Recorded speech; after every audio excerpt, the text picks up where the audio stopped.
Hey everybody, David Young here, coming at you from North Carolina today. Welcome to the Drone to 1K podcast. Excited to have another episode with you today. We have Merrill McKee on the podcast today. I'm excited for a few reasons for you to hear this conversation because Merrill comes from a background or location that we hear many people asking for advice from all the time. So they say, what if I live where it's super cold and I can only fly my drone a portion of the year? And what if I live in a really rural area? Like, what do I do? How do I get clients? How does that work, right? And so I live in Florida and I live close to some pretty populated areas. I live right between Tampa and Orlando. So it's hard for me to really give some super solid advice on that since I don't experience on that on a regular basis.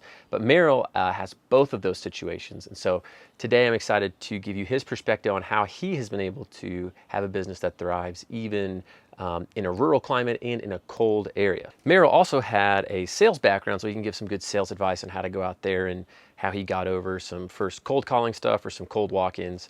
But yeah, I just think this is going to be a really interesting episode, especially for the reasons I mentioned. So excited for you to listen in and get some good stuff out of it. A few things to note before we dive into the podcast. If you want to leave us a review on iTunes, I would super appreciate it. Give an honest review, your honest feedback of what you think about the podcast. Love it, hate it, rate it how you think is fair. But just for taking the time to do that, we will send you a free t-shirt. So email me, David at dronelaunchacademy.com, and Jorge, Jorge at dronelaunchacademy.com with a screenshot of your review, and we'll get you a free Drone Launch Academy t-shirt. And they're really comfortable. If you haven't had one before, we get compliments on them all the time. People saying, oh, this is like one of the only shirts I wear. So we pay pretty good money for nice t-shirts. So they're not like the crappy ones that are like $2, $5 or whatever. I think we pay $15 a t-shirt. So it costs us between 15 and 20 bucks a t-shirt to send those to you. So they're nice shirts. We're not just trying to give you something crappy. So if you want to do that, feel free to jump in. Also, the two truths and a lie game, if you just want to win a prize, so hat, mug, free course, something else, I think, go to the link under the YouTube video or in the email that the podcast announcement came in. All you gotta do is answer one question about the podcast to prove that you listened to it, and then we'll enter you to win some cool swag. So, but you have to do it in the first week that the podcast is out. So this is a way to reward our early listeners for listening. So, you know, you're competing against a very small pool of people because we do get several thousand listens per episode, but the people that listen to it right when it comes out isn't as big. So you've got a chance to get in there. And then of those people that listen to it right when it come out, you got to think about all the people that are going to actually click on that link. So your chances of winning are pretty good if you want to jump in there. So I think that's it. Hope you enjoy the podcast and get a lot out of it. I know I enjoy talking to Merrill, so let's dive in.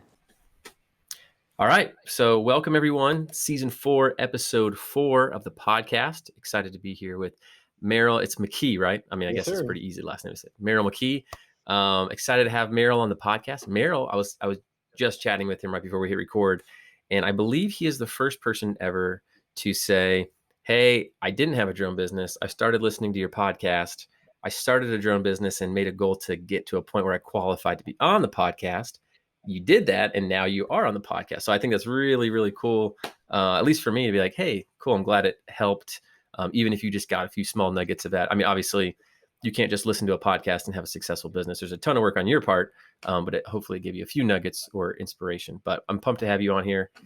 Thanks for showing up. No, I absolutely did get a few nuggets here and there. You've had some amazing guests, and I'm very honored to be one of them. Cool. Yeah. Well, happy to have you. Merrill, you emailed me, I don't know, maybe it was a couple of weeks ago now, and gave me your brief story. And it's like, hey, I'd love to be on the podcast. And I saw it like 5 minutes later. I'm like, let's do it. You're on. So we're here. We're actually testing a new software today, Squadcast. Supposed to be better video and audio quality. I don't know if it is or not. It gave us some technical problems getting it going. But so hopefully if you're listening to this or watching this, maybe this looks slightly better than it did on previous episodes. I'm not sure. But either way, we're trying to step up our game here as much as possible. So Merrill was our guinea pig for getting this, the technical glitches worked out. I was about 10 minutes late getting this thing going. Cool. Well, why don't we start off like we do every podcast? Merrill, you introduce yourself, give us some of your background, what you were doing before drones, and kind of what led you into drones and how you got started. Sure. I'm from Northern New York, which is when people hear New York, they automatically think New York City. But I'm from way, way, way up north. I live about 6.5 hours north of New York City. I Oh, call it almost Canada, New York, because I'm literally like 15 minutes from the Canadian border. 15 minutes. Oh Oh yeah, man, pretty close. you're right there. Yep. That's awesome.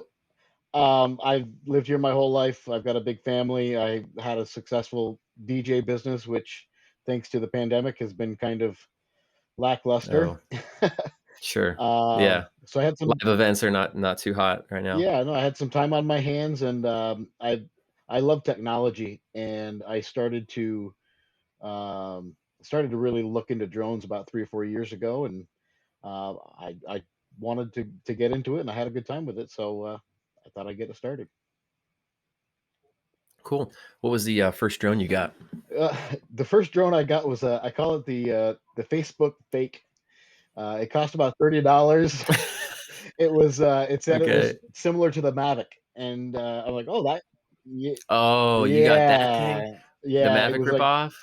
Those were really it was popular and they were terrible. really bad. And like a week later, I Mhm. found the Rise Tello, and I said, hey, this thing looks really cool. Okay. It's kind of cheap. It might be able to help me get my start. And it wasn't what I thought it was. It didn't have the camera quality that I Yeah. wanted, but it did teach me a lot about drones. Taught me a lot about how to fly, how to get the right angles with minimal technology, and I learned a lot for a number of years before I started to even Good. think about my Part 107.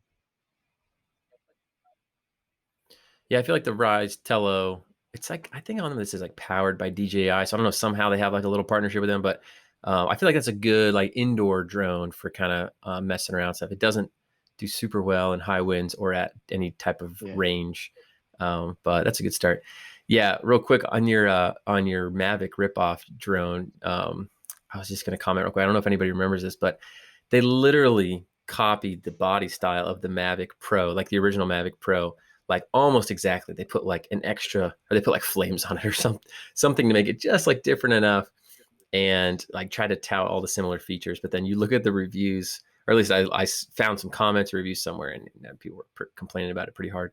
So I think, and I heard that they actually got a lawsuit filed against them. That company did for who Oh knows wow. what. But anyways, you're bringing back some memories. Both of those drones, yeah, both of those drones led my wife to being less than enthusiastic when I decided it was time to buy the Mavic Air 2. Uh, Well, the Mavic Air 2 is, I but think that's a great drone. I absolutely love it. It's still the only drone that I own and use for my Nice. business. I actually have two Okay. of them now. But yeah, I bought it for my birthday, and that way I could say that I'm buying myself a present, a little treat myself Sure. thing, and hopefully it can get me started. And I absolutely love the Mavic Air 2. I suggest it to people all the Yeah, time. no, that's a great drone. I mean, obviously, I think the Tello was like $100. Was Mavic Air 2 more in the $700-800 range last time I checked. So, but it's worth it. I mean, actually, that's what this. If you're watching right now on the video, I got one sitting behind me right here. It's what I use. It's my preferred drone. But cool, awesome. So you bought a drone. You had the Tello, and then you got some practice with that. At what point did you decide? Okay, I've tinkered around with the Tello enough. I want to get something legitimate or more that can kind of more heavy that can do not heavy because they're tiny. Something a little bit better that can do some professional jobs. Uh, Around 2019, during the Okay. summer, is when I started to really put some research into it, and Okay. that was one thing that I think that helped me out the most. Is I looked into every single drone, every company, and I was trying to find the right fit. Around that time, later in that year, I found your podcast and started listening. And Cool. I would do yard work, mowing the lawn. I'm listening to Drone to 1K and thinking I could do that someday. And so Nice. then when I heard about the Mavic Air 2 in April of 2020, that drone came out like May 5th, I think, is when it was actually released. My birthday is May 15th. Okay. I thought perfect time. So, yep, Yeah. May 20th Nice. That's is in. when I actually got the drone and I started flying it and I fell in love. And then I decided I got to get my Part 107. Cool. All right. So you buy the drone. You're getting it. Part 107. How did that go? How fast did you get that? Uh, I studied for the Part 107 for about a month. Okay. I looked into a number of different options. There's so many online options, paid options. I found a couple of YouTube videos and a couple of online PDFs, and I Hmm. really, I took a deep dive into those aeronautical charts. And around that time is actually when I met what was to become my business partner. He's a coworker at work, and he had a Mavic Pro 2. Saw the stuff I was posting online, and so I said, "Let's go take our Part 107 together." So we actually had Cool. to drive about 2.5 hours away to Burlington, Vermont, in order to take the test. Wow. Um, yeah, Jeez. I scored higher. I got an 85, and he got an 81, and we both passed. So Nice. That's good that you had a little bit of a someone to motivate you to do it together and get it done too. So that's nice. Cool. So you got your Part 107. When was that? Like what month was that? that was June 2020. Oh, June 2020. Okay. So you had the other drone for about a year before you ended up getting the Part 107 then? Yes, the Tello. Okay. I had the Tello for about a year or so. Well, so when did you get the Mavic Air 2? That was May 2020. Oh, May 22. Sorry, Yeah, I was still in 2019 in my head. Okay. So May, June. So you pretty much did it right after one after another. Okay. So that was, I mean, right now we're recording this in February 2021. So that was, less than a year ago that yeah. you got your Part 107 license and got a more serious drone.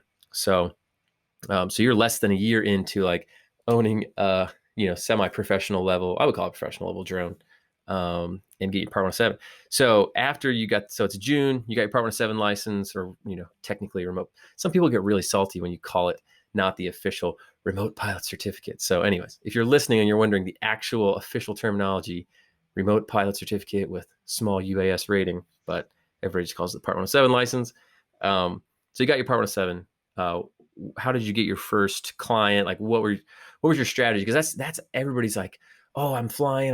They get like very minimal skills and they're like, all right, where do I find some clients? You know what I mean? That's everybody's like biggest thing. So what was your approach? Well, I actually started my Facebook page for my business 3 years ago. Okay. Uh, when I first actually, that's I think I bought the Tello 2 years ago. So I actually bought the Tello in 2018. So Okay. that's about 2018 is when I started my Facebook page, and just posting pictures and videos and cool stuff, and never getting hired, and hoping someday that that would be a goal. You know what I mean? Mm-hmm. Um, when I got this drone in May, I started posting to that page immediately. Um, I had a friend who works. She's a guidance counselor at a school that's a local rural school, and they were having a COVID graduation. They had a whole bunch of Okay. money, and she had seen my stuff, and she asked me what it would cost to do some sort of a video of the actual um, the graduation ceremony. I had no Mm-hmm. idea. So I said, I threw a number out there. I figured out how much time it would take to edit, and what it would take to fly it, what it would take to make sure I had insurance for it, especially with there being a live event with people and everything there. And I gave them a price. I actually gave them about a price that was uh, about 65% cheaper than what I would probably have charged for the work. But I wanted the job, and Yep. they actually had me present to the high school seniors the day before their ceremony, and they voted to hire us the day before the ceremony. Oh, really? They like voted on if they wanted that or Yeah, not?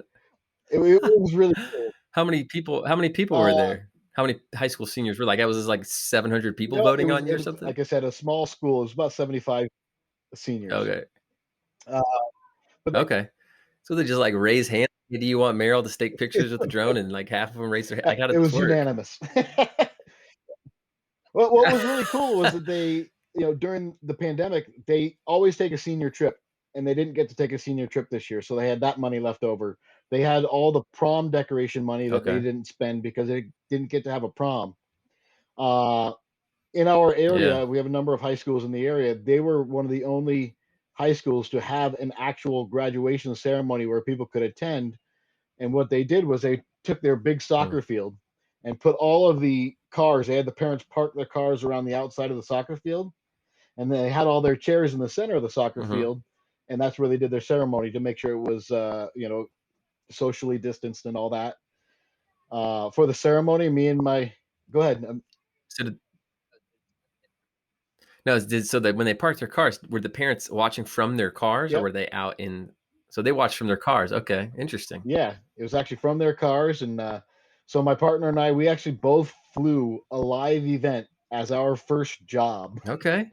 It was looking back on it. I know it's only been a few months, but just looking back on it, it's crazy to me that we flew a live event. We ended up making about a 15-minute long Okay. video out of their Cool. ceremony. Put it to music, got into the royalty free music and all Uh that huh. stuff, and they absolutely loved it. Put it all on DVD. We burned DVDs for every single graduate, and that was all included in the price. Cool. And that's how it started. We posted on Facebook that we did that, and then um, I call it the low hanging fruit because it's the easiest. We always most of your guests will always say that the first thing they look at is real estate. Mm-hmm.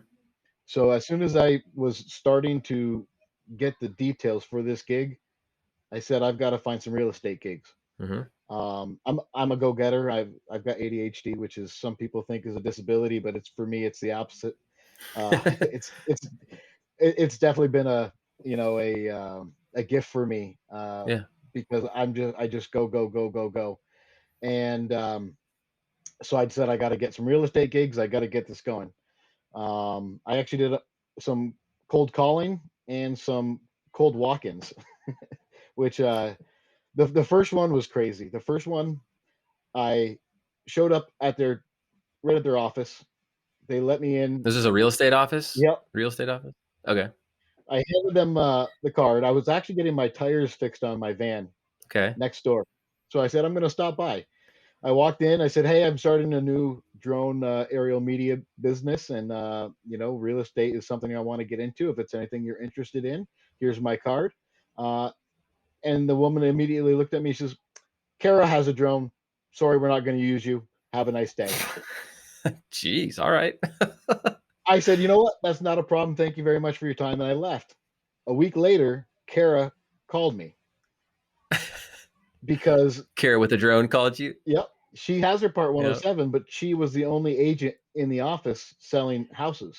And she didn't have time to fly her drone in order to get the stuff she needed for her stuff. So she wanted to give us an opportunity to see if we could do it faster than what she can.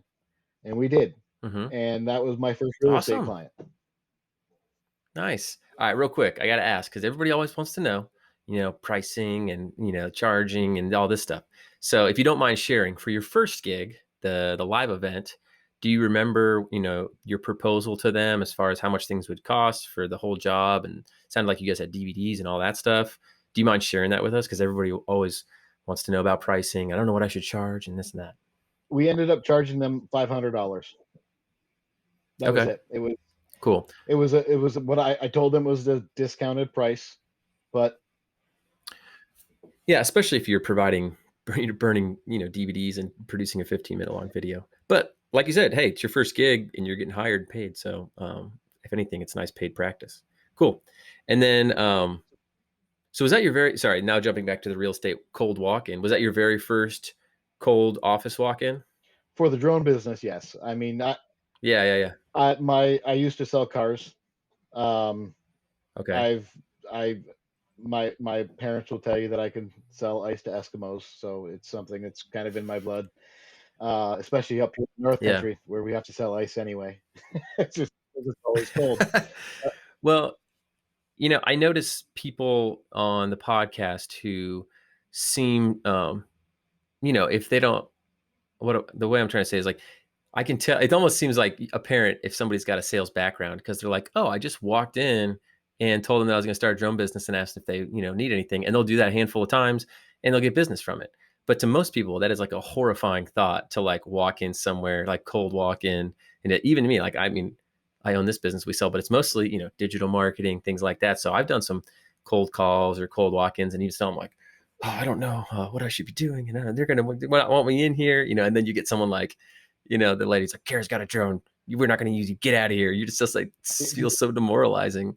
Do you have any Do you have any tips for people who maybe don't have like a sales background? And because I mean, the fact of the matter is, obviously, if you're just going to cold call all day, that can get pretty demoralizing and maybe not yield super good results. But at least in person, you can make a little bit more of a personal connection, possibly. But what would you recommend if someone maybe doesn't, they've never, they're not a former salesman or anything like that, and they want to be able to get their name out there and drum up some business? Like, what would you tell them? The first thing I would say is get used to the word no. You're going to hear that a lot. Um, don't take it personal because some people Yep. just they can't, or they have someone else, or they don't have time for you. As long as you can first accept that no, it's easier from there. I always tell people to be yourself. Don't try to be someone you're not. Be confident. Know that you have a talent that they want or that could be useful to them. Try to explain that the best you can, and then move on. And that's really what it's all about for cold calling for Yep. me is uh, I know that I can provide a good service, and if they don't want it, someone will. Eventually, somebody will. I love that. I love it. Yep. It's just, you gotta, I think that's the hardest part for people is if you hear no time after time after time, you start to believe that what you're doing, no one wants and no one values, even though that may not be the case. You just haven't hit the right person. That fear of rejection is real, and don't ignore that fear. It's absolutely in everyone. I mean, how many of us remember asking that first date out? Do you want to be my girlfriend or whatever? It's the same thing. It doesn't go away just because we're adults, but you get over that. Like I said, accept no, know that you're going to hear more no's than not, and then move on. Yep. Awesome. Okay. I think that's great advice. And, something that even working with people, we have a course, business course where we, help people do the same thing. And it's something a lot of people struggle with, right? They're at the beginning, they're not confident on how to sell. And, they're like, listen, I've talked to people and it's just not working. And I'm like, well, how many people you call?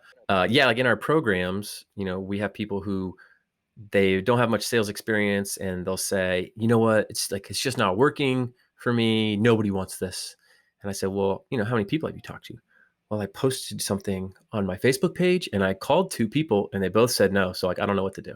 I'm like, well, I think you need to keep going a little bit longer, and try some more. But yeah, it's hard because people just get discouraged really quickly. So I think that's good to keep in mind your advice. Um, And I'm very lucky, having a day job. This isn't my full time job. I'd love it to be someday, but knowing that I have that, I have my health benefits, I have those kind of things in the background. That does make it easier. I'm not trying to make a living out of this just yet. right. So So hearing no isn't like, oh, my earth is shattered. You're just, it's extra for you, which I think is nice and takes some of the pressure off. You can be a little more not freak out when someone says no. So okay, so you've got the first job in the books, then you did even on your first cold walk-in for the drone job or for your drone business. You ended up getting a gig. Now, did that person turn into a recurring client, or was it kind of just a one-time thing? yeah, no, she's actually used me a number of times. Oh, awesome. We have a very tight knit real estate community. Mm-hmm. The agents all know each other. They all talk about each other. They all talk to each other. Um, Mm-hmm. and as soon as one of them knew that there was a drone guy, word got out. And I actually know a number of the other real estate agents, so I reached out to them personally as well. And I think I remember listening to a couple episodes ago where someone said that they talked to their friend who's a real estate agent and they didn't want to hire them because they're a friend. You don't know if if you're hiring a friend, you don't know if you're going to get a professional, product. And Mm-hmm. then as soon as somebody else started hiring, then the friend says, yeah, yeah, I want that too. So it kind of went like that too for me. Okay, interesting. Yeah, it's funny to see how some of these stories end up being similar, and human behavior is consistent everywhere. Universal. So yeah, that's interesting. So one thing that you had told me before, at least when you initially emailed me, that I thought was really interesting, and it was a good perspective, is you live in a rural area, right? And you live in a very cold area up north. And that's something we get a lot of questions on is, hey, I live up north. Is it worth it for me to do a drone business? Because half the year, this whole place is filled with snow and iced over. So maybe talk for a little bit about, now that we're in the middle of, well, kind of coming out of winter now, I suppose. But what was this winter season like for you? Was it just, did business totally dry up and you're just working on your skills, or did you have jobs, or what was that like?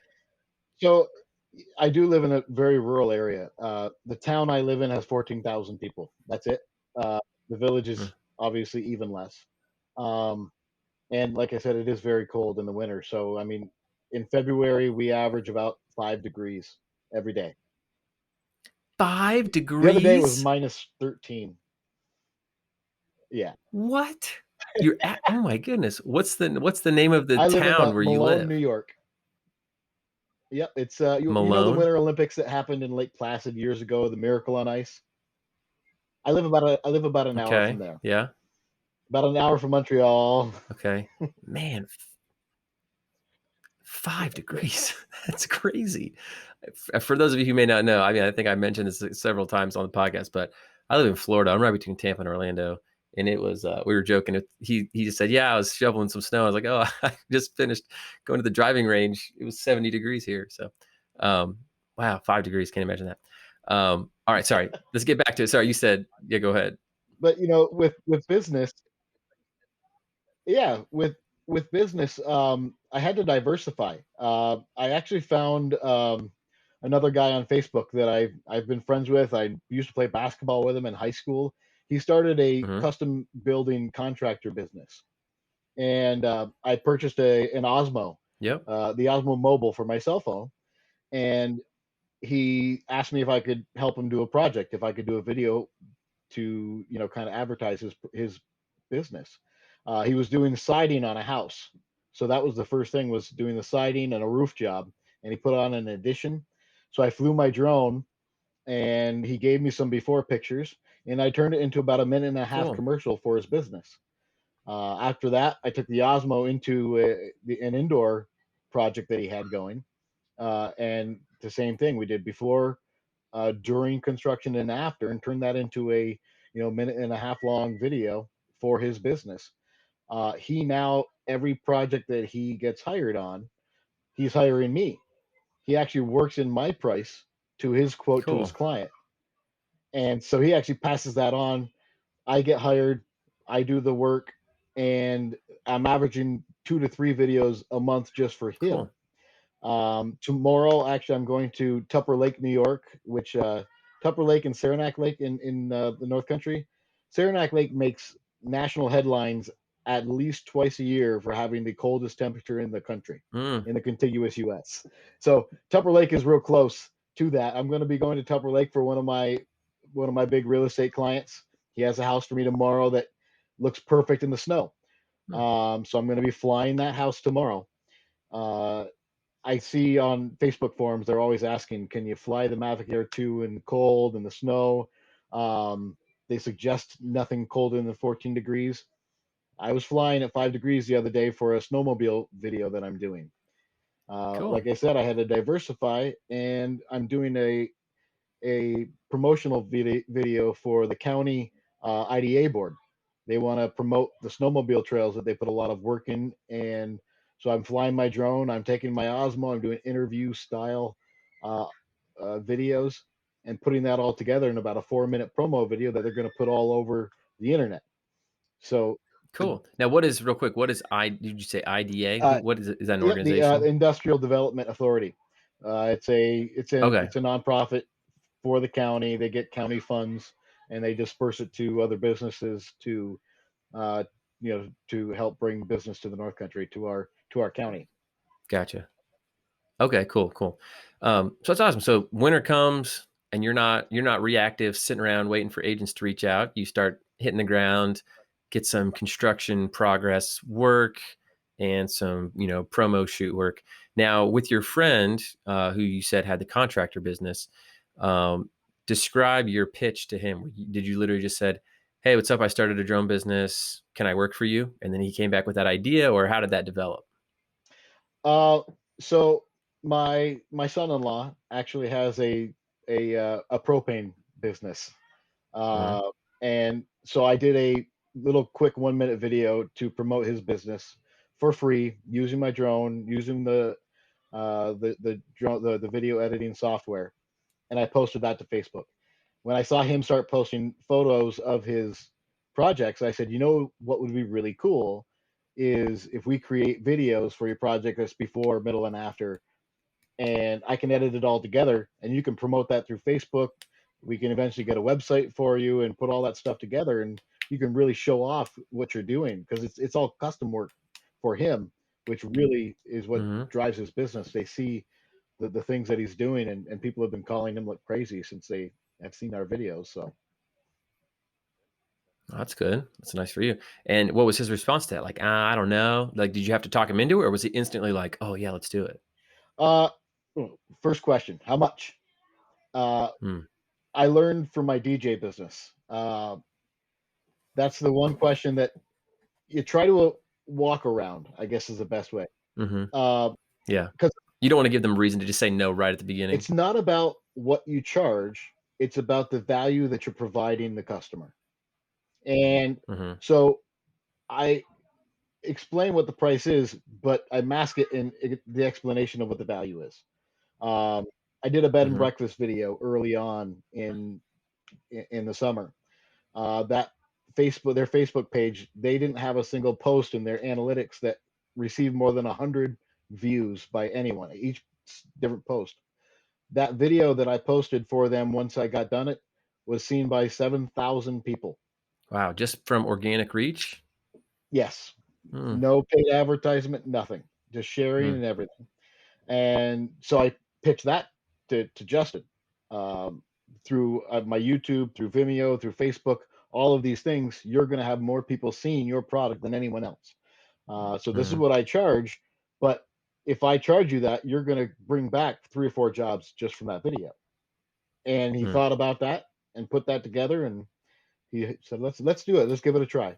I think that's really important point you're making right there. And if you're listening to this right now, you should probably, if you have like any type of pen, I would write this down. What Merrill's saying. Don't just say, I mean, and this is really, I think this comes from probably, like you said, from a DJ business and having a sales background. You probably figure this out and learn after a while. Someone says, "What's your price?" And you just go, $400. They're just going to go, "Oh, Have a expense." nice And they're day. going to think, now I'm going to have 400 less dollars is all they hear. You know what I mean? But you wrapped it in terms of like a return on investment, right? I love how you had the prior work to say, "Hey, look, when we did it with this person, here's what happened. They got this many views." And really, even if you just got one extra job from this video, it would already pay for itself. You'll probably get, this many more. Um, so I think that's really smart. Now, how much do you mind sharing how much you do charge for like a typical construction progress video like that? For him, I charge him $250 for each video. Okay. So, and that includes like half of the things that are in each video are pictures that he's sending me that he's taken on his Mm-hmm. work crew just with his cell phone. I will Yep. edit them maybe just a little bit. I go in with my Osmo and I take some cool video sweeps of the project. Then I edit them all together. $250. That's pretty much what it is. Cool. And how long do you think that takes you to do like all the work involved in that? Between most of the projects are right here in town, so I don't have to drive Mm-hmm. very far. So maybe an hour actually filming, maybe about 3 hours editing, and I've gotten my Okay. workflow down pretty well. Um, Yeah, while that's awesome. I use DaVinci Resolve. I haven't upgraded yet, but I Okay. Okay. absolutely love DaVinci Resolve. Yeah. Honestly, I know a lot of people who just use DaVinci Resolve. They love it. It's free, right? It's free, and I can't. I learn something new every week on. I keep, like I said, I'm researching and learning all the time. But um, so while I'm optimizing my media to make it easier to edit, that at the same time I'm gonna go to my Soundstripe account and find the music that I want to use for the royalty free music, and I've Mm-hmm. this workflow and it works. So you figure out that Cool. workflow and you can maximize your time too. That's awesome. So, yeah, I just think, one of the reasons that we tell people is like, listen, you have to be at least decent at what you do in order to be able to attract any type of clients, right? That's just like step one. If you're terrible, even if you're a great salesman, I mean, you might get some work, but it won't last. So at least get like a base level of, skills. But then after that, so much just relies on how well you can, market and sell yourself, right? And so, like you, right, you haven't even been doing it that long, and I haven't seen any of your stuff, so I'm not judging if you are good or bad or whatever. Um, but I'm just saying you haven't been doing it a super long time, so you could be great or you could be just decent. I don't know. Um, but you know how to talk to people, and you know how to frame, like you said, like your pricing, and you aren't afraid to just go in there and get rejected, right? Which ended up leading to sales. And so, putting yourself out there, knowing how to talk to people, all these things are super important, in my opinion, to lead you to be able to get some of the results that you're getting. So I think it's really important for people to understand. One thing that I do too that I my business partner, we actually split ways recently, but he didn't understand this part, is follow up. I have 7 different real estate brokers that I'm working through right now. I Hmm. won't hear from them in 2 weeks. I send them an email and just say, "Hey, just wondering if you have any projects, if you have any new listings." Every 2 weeks, I've got it pretty much scheduled out. I'm going to keep emailing them, so it's not too annoying. Yet at the same Hmm. time, it just keeps me in their ear. They, Yep. the real estate company, they're doing their job. They're getting real estate listings. They don't think about, I'm going to go and get this guy to do the drone video every time I get a listing. So instead, I make myself still known to them. Oh, you know what? I just got this awesome listing that would be perfect for the video. It just reminds them. So it's not Right. even a, some people take it when you're not getting those call backs that if that's rejection. That's not rejection. They're just doing their job and you're not on the forefront of their mind. Right. Right. And just sending that nice, not doesn't be in their face, right? I'm sure you're not like, hey, where have you been? You're just like, hey, just checking in. How's it going? Is there anything else I can do for you? No, I think that's smart. And I know some people they take a similar approach where, they may see an article and it kind of gives them an excuse to talk to that person, right? To say, oh, hey, I just saw this, article about this house that sold over there. Or, maybe they had a recent home sale. You say, oh, hey, saw you sold this house. Congrats. That's pretty great. Some reason to just kind of for you to pop in their mind again. Or even if you just say, hey, do you have anything coming up? Um, I think that's great advice. So at this point, so let's see, I'm trying to pick back up in my mind on the timeline where we were. So you had the real estate job that kind of turned into recurring stuff. Was there anything, and then you kind of told us about some of your winter work, but going, I guess, kind of out of the summer into the fall after you got that, first cold walk in, did you do more cold walk-ins and cold calls? Talk to us about kind of before the winter, like as you were initially starting trying to build there, kind of in the summer. What were you doing to go out there and get more clients? Uh, I do a lot of free stuff. We have a local park. It's called the Malone Rec Park, and they offer free activities all summer. All really now they're starting to go all 4 seasons. Just did a new sliding hill that they just had Cool. dug in, and so I did a free video and put that out on their Facebook page. My name, my business. I'm now becoming known the drone guy. They call me in town the drone Yep. guy, and Yep. just keep putting work out. And I think that's one of the biggest things I've learned from your podcast. Honestly, is don't stop working just because you're not getting paid. I'm flying. I'm starting to get into some 360 stuff. I'm looking into Cool. that thing, and I just keep working, keep putting stuff out there on your social media sites, and that's really built up a lot. But I did do a little bit of cold calling, but again, because the real estate company is so tight knit, they kind of started talking, and so when I called somebody, they said, "Oh yeah, we heard about you with Kara, and we want to give you a shot too." And so then we went from there. So I've like I said, I've got about 7 out of the 9. There's really only 9 or 10 in my town real estate brokers. 7 of them are using me for houses at a certain price Awesome. point. Something that that's the Sure. other thing too is they're not going to hire me to sell houses that are not going to make them enough money. And believe it or not, in the area that I live in, you can buy a house for $70,000 that you can move in tomorrow. Wow, $70,000. Oh yeah, easily, easy. Oh man. But it's but so here if a house sells for more than $110,000, the real estate company is making enough money to pay me Yeah. to come and do my thing. Yeah. And Because it is, at least if you're doing real estate, it just all comes down to a little bit of a function of the home price, because they're only getting a percentage of the commission, and then percentage of that is for marketing. And so that makes sense. Some of these other guys in Seattle or LA, are doing homes where the broker is going to make tens of thousands, if not $100,000 on the sale. So that the marketing budget's huge. So the fact that you can even get people to do drone videos on $100,000 or less house, or even around $100,000, that's pretty impressive. So I think that's great. Um, cool. So where do you haven't even been going at it a year. You've already done construction progress stuff, some real estate stuff, some advertising promo videos. What has been your favorite of what you've done so far? this promo video that I just got done doing for the local county board there, I had a blast. My DJ business background, they sent me a video of something that they wanted interview style for this video, and the audio was terrible. You could barely hear the guy talking. The video was very good quality, but the audio just wasn't there. You can barely hear the guy that they're interviewing talking. So I went out and I bought myself a good wireless microphone to work with my cell phone with my Osmo, and Hmm. my audio is already a lot better than that.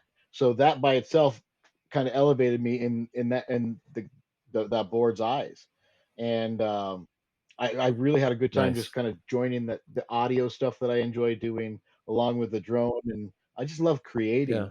And it was 4 minutes. It's a 4 minute video, which some people wouldn't understand how that's big, but I had to oh, If you're editing everything together, that's editing, kind of long. Yeah. videos of people talking, with some B-roll, with some, drone videos, with some images, with the graphics, and it was a big project. That's awesome. Now, was that a paid project, or is that another freebie that you're doing for them?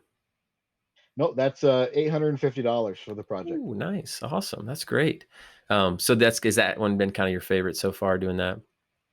I had a blast doing it. Yeah, absolutely. And this was that the one where you were filming them doing snowmobiles and stuff? Yeah. Yeah, yeah, that's fun. I used to live in New Hampshire when I was a little kid, or like kind of middle school, and we would do some snowmobiles. I remember that being a lot of fun. Not as many snowmobiles down here in Florida, but I remember doing that. One thing some of the feedback that we got on the podcast, somebody said, "Hey, I love your podcast, but can you please ask people what equipment they're using and post it in the show notes?" So you told us Mavic Air 2. Yep. You got the DJI Osmo, which is that just the gimbal for your phone, or was that like the Osmo, like with the camera on it like this? Well, it's the Osmo Mobile 3 is the one that I bought Is that the one you right before they came out. go ahead?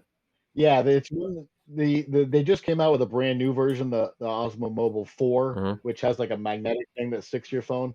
I don't have that one. It's the version right before it. But yeah, it's for my cell phone, Okay. and it's a gimbal for your cell phone, So basically, it basically. allows you to walk around, get smooth video, and then you say you got a wireless or a wired lavalier mic for your cell phone. I've got both actually. Okay. I got a and I got a wireless microphone, and that's what I actually used for this video. Hmm. Uh, just in case, I bought a couple of lavaliers that work really well for that too. Now, for the wireless mic, do you remember what kind of where you got that from, and what it was? It was on Amazon. It was some pretty good reviews. It was $50. It really Okay, wasn't 50 bucks. expensive, and the quality's great. So how does that work? Is it Bluetooth to your phone, or is there something you plug into your phone and then something you attach to the person's shirt?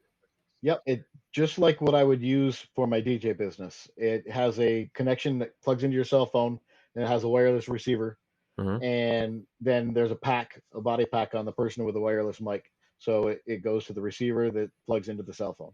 Cool. That's interesting. I think people would be interested. So, and it records, and you're recording the interviews with the video on your cell phone, but just the audio that's from the wireless mic. Yep. That's awesome. I feel like so many people are afraid to use their cell phone because they're like, I don't want to look like a total amateur with a cell phone, blah, blah, blah. I'm like, honestly, your cell phone video these days will take just about as good as video as like a decent DSLR camera will. I was surprised at how well it turned out, but the Osmo makes it look a little more professional. because you have Yeah, for you have sure. something to make it. If I just came up with my cell phone and just started, hey, look at this, I'm gonna. Yeah. I have the Osmo, I have a tripod, and So it makes it look like you're trying, at least with the yeah, with the yeah. Osmo. Yeah. I You're remember not just like, when I first started all right, getting guys, into the let's do this. You drones. just hold it. When I first started getting into the drones, I was listening to some people saying, if you don't have a Mavic Pro 2, or if you don't have an Inspire, no one's even going to talk to you. And Well, maybe not for like a TV show, maybe, but for other stuff, they for what will. I've been doing, the Mavic Air 2 has been fantastic. The quality is in the smoothness. As soon as you really get to know the controls and learn how to fly it, Hmm. I've had a blast with it. Yep. Yeah. No, that's awesome. Cool. So where do you see it going? Like, what's your plan for the future? Where do you hope to take it, the business? My ADHD brain, as I said earlier, brings me everywhere. I'm starting to look into mapping. I really want to try to get into mapping. My construction guy has asked me to figure out how to use the drones to give a roof quote. And as of right now, I can't use the Mavic Air 2 for roof quotes. So I may end up getting either Mm, Mavic Pro 2, or when the SDK, the software development kit, gets finalized with the Mavic Air 2 for like drone deploy. There's a few different places yeah. out there that you can, use. Yep. That's one of the things I was looking into.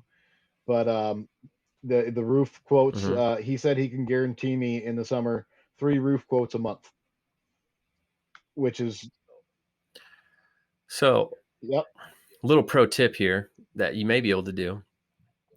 Gosh, I'm trying to remember if so there's an automation tool called Leechy. I'm not sure if it's compatible with the Mavic Air 2. I'd have to look. Um, yeah. They don't have waypoints oh, with they don't. Litchi yet Okay. because yeah, it doesn't work. But they're going to be doing. I can't remember something that's. It's a different way Okay. of doing waypoints. Well, real Um, quick, even if you don't have waypoints, you can do this manually as well. I'll give you like the real high level overview. You can take a bunch of photos, because each time you take a photo, it tags the image with like the geolocation, so the coordinates. You can just make sure they overlap a lot, maybe take some at different angles, get the whole roof. Then you can go to Maps Made Easy. They have a free Maps Made Easy. They'll let you do an orthomosaic map up to a certain size. Usually it's on the smaller end, but for roofs, you can definitely do it, right? So you can upload your images there. It knows the locations of all of them. It can stitch them together to create an orthomosaic map. Then you can take that orthomosaic image, which is like adjusted for you just have to, I think you may have to have like a reference measurement in there. So, go measure one section of the roof of the house, or even just like, lay a 10-foot measuring tape out in the yard that you can, it's 10, it's 10 feet. So you can get like a reference point or something. And then take that and take that image. And then there's a couple free tools. I might be screwing it up. I think it's like iroofer.com. And then the other one is dronequote.net, or drone quote measure tool. We actually know those guys from Drone Quote, but I think the iRoofer one will do it too. And in there, you can use software. You can import your orthomosaic image, and you just kind of like mark the points on the roof, like the edges, the different label points, and it will spit out free reports that'll give you the total roof area, I the need to skip. slope, the Oh, hold pitch, on. all that stuff. Well, it's all recorded. So, anyways, just saying, if it's a little bit more manual than just like drone deploy, where you can just hit a button and it just goes and kind of just does it. And I think they actually charge you extra for the roof reports in there. But there is kind of like a more labor intensive but free way to do it if you wanted to experiment with it. So don't get too discouraged about the SDK thing. No, the other thing too that I really want to get into up here is I want to get a thermal imaging drone because people lose heating is very important Yeah. to us up here. Our home heating, and I want to be able to offer home heating Yep. reports, show them with a video where they're losing heat, where they need to put more insulation and whatnot. And that would be, I've already been told by a number of people, if I could start presenting that stuff, that would be another thing that I'm looking into. Cool. So That's awesome. uh, just a little bit of this, a little bit of that. Love it. I like to, I love it. yeah. Well, that seems to be the progression. People kind of get in with the real estate and, in some of the video production stuff, and then they kind of go, "Ooh, I like this," and then they kind of journey their way up through, mapping or construction and some of those other items. So that's very cool. Well, I don't want to take up more of your time, Merrill. I really appreciate you coming on and sharing your story and congrats on your success so far, even though, you just started less than a year ago. Love hearing the stories, and love you sharing all your advice on, for sales and people that are maybe newer or less comfortable with, sales, get the encouragement that you had for that. So I appreciate that. I had a blast. Thank you very much for having me. I like I said, if I can make this a full-time job someday, I'd love it. But for the time being, I am just over $1,000 every single month, including the winter, and it's working great. And it's Awesome. a lot thanks to your podcast and listening to your guests over the last couple of years. No, no, it's great to hear. If people want to find out more about you, I always have to ask the question, where should they look? Do you have like social media or website? Social media, I don't do very much Instagram, and I know that's every single one of your guys in the Instagram. I'm older. I'm in my Hey, 40s. it's just one tool in the toolbox. Some uh, people use it. Some people can do the other ways. my Facebook business page is Northern Perspectives Aerial Media, Okay. and that's probably the easiest way to find me. I do have a website, uh, northernperspectivesny.com for New York. There was a Northern Perspectives Psychological Center somewhere out west, so I couldn't have northernperspectives.com. But Oh man. yeah, northernperspectivesny.com, and that's pretty much where I put all my work. And then there's a YouTube channel also. Cool. All right. Well, we'll get those, and we'll link them up there in the notes to this podcast if you're listening and want to check that out. But thanks, Merrill. I appreciate it, and let's keep in touch. And have a good one. Thank you very much for having me. All right. I hope you enjoyed that interview with Merrill. Got a lot out of it, especially if you are in a cold climate area or if you are in a rural area. I hope it gave you some thoughts, tips, and tricks for making the most of your drone business in those spots. So big thanks to him for coming on and sharing his wisdom with us. Before we go, if you want, just a reminder about the short quiz that you can enter to win some Drone Launch Academy swag. And if you want to check out any of our courses, we should have up some business courses soon. We have our Drone Business Mastery course that used to be called Drone to 1K, but people were getting it confused with the podcast, so we named it something else. There's the Drone Business Mastery program. It's made up of several different courses, so you can go check that out. We should have those sales pages live. We've been refining that course over the last year or two, so really excited that that's getting dialed in. Of course, we've got our Part 107 prep course. We've got aerial video A to Z, which is on drone cinematography and editing, taught by Alex Harris. He is really good, gets compliments on that course all the time. Photography course, how to use Lightroom and how to shoot good landscapes, real estate, all that good stuff. We have a roof inspection pro course that's specifically focused on doing roof survey and inspections for roofing companies and solar companies.